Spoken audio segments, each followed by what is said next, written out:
Welcome to your Marx Max Muscles Amateur Grand Prix. This, of course, is a tournament that I'm putting on. I only included men that never once competed for the Olympia title. So it's very exciting in my opinion. We're going to see a lot of new faces. Scott Wilson takes on Jeno Kiss. If you're familiar with my channel, then you probably remember Scott Wilson from the Gladiator round. Pretty good athlete for sure. This Jeno Kiss is a massive ball of veiny muscle, very conditioned. Now, he's definitely not what I would call aesthetic. But Scott Wilson, to be honest with you, is not the most aesthetic creature on the earth. So, with that muscle advantage, that you're going to see this in this tournament. A more modern bodybuilder like Kiss is just so much more muscular than an 80s athlete or even early 90s such as Scott Wilson.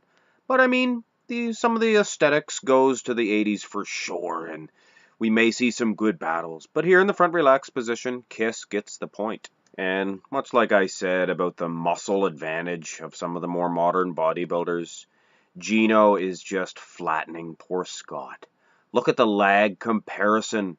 Now Scott has a fantastic midsection. I would give him the point as far as just the torso heap is concerned.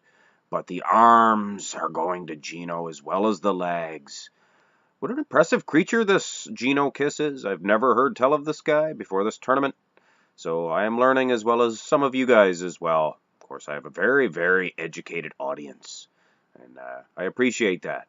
So 2-0 for Jeno. I have to say, if not for the lag development, I might even give this to Scott Wilson. Look at that vacuum. I noticed one thing, not necessarily in all of his mandatories, but he did a lot of statuesque poses where he nailed a fantastic vacuum pose. So this guy is a pretty good athlete. I respect him. But those legs, once again.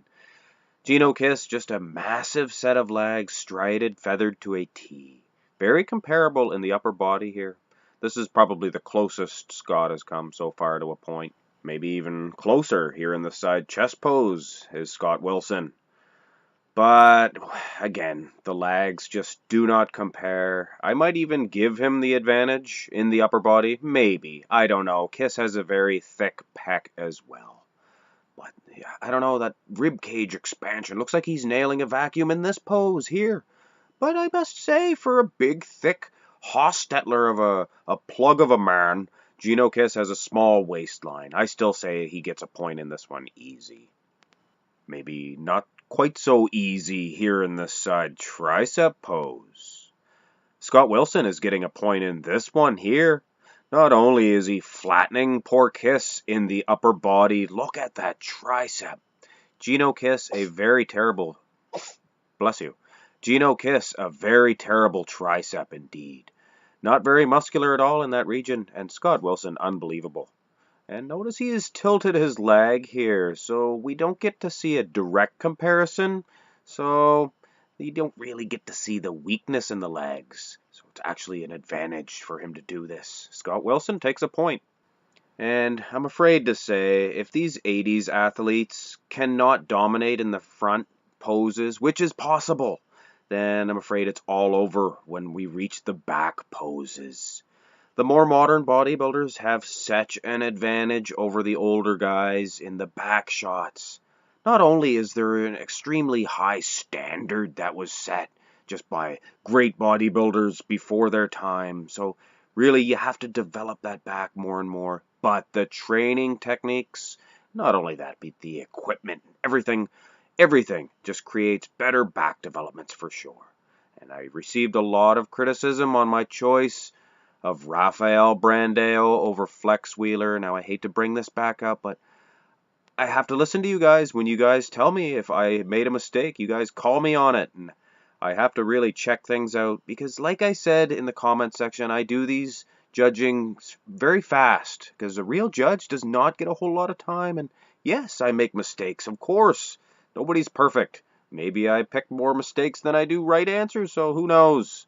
But I will make another video based strictly on that back pose.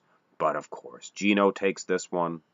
And isn't this funny? Here I am preaching about the more modern bodybuilders dominating in the back, and here Scott Wilson gets a point in the rear double bicep. I'm sure that Kiss has an advantage as far as the glutes and the legs and things of that nature go. He's actually dominating, but his back development is so unaesthetic. It's just very unpleasing to the eye. Just everything is just a mess. Look at the V-taper on Scott Wilson, though, and the traps. Not to mention the delts. He's getting a big advantage on that. But the lower back as well. I just think he is dominating too much here to award Kiss a point just because of the glutes alone. Yes, Scott Wilson does have just a regular bum, but we're going to give him a point nonetheless. This is an odd situation in the ab and thigh. I thought for sure Scott Wilson's aesthetics would come through his lean physique, but really, he does not look good at all.